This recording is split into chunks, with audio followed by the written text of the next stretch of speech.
In traditional Chinese culture, death is deemed as a misfortune.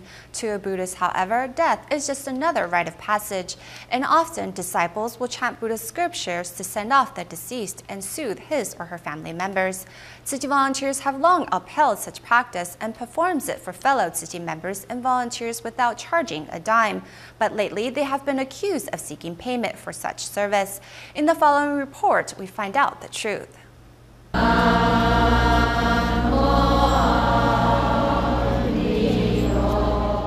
He was crushed when a tree fell on him during a typhoon. We didn't have much time, so after we heard the news, in just 2 hours, we arrived at the deceased's home. Despite the superstitions of visiting the home of a recently deceased, volunteers do not shy away from their responsibilities. Instead, their hearts are filled with blessings to send to the deceased and his family. We call each volunteer on the phone and invite them. We tell them clearly the address and the contact number. There are always people who are unavailable to come, so we call up to 20 people, usually 5 or 6 show up. Regardless of their numbers, volunteers sincerely chant each verse, because in Buddhism, reciting scriptures for the dead helps to pass on good merits to the deceased. They asked the family members to sit up in front, and they sat in the back chanting. No,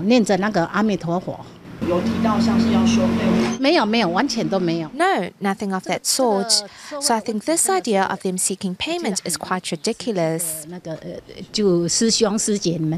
Around 10 Tzu Chi brothers and sisters came to chant sutras on our behalf. They didn't ask us for anything. They even brought their own drinking water. They came with a pure heart and didn't seek to gain anything from us. In the wake of the Trans-Asia Airways plane crash on February 4th, Tzu Chi volunteers quickly mobilized at the disaster site and funeral parlor, hoping to provide a sense of comfort in the days following the tragedy. On the second day, our numbers increased from 80 to 100 volunteers. We then were able to have 2-hour shifts. Per shift, we would have about 100 volunteers. We held the sutra chanting from 8 a.m. to 6 p.m. Turning their blessings into something physical, the Tzu Chi volunteers spread their well wishes by chanting scriptures for the deceased.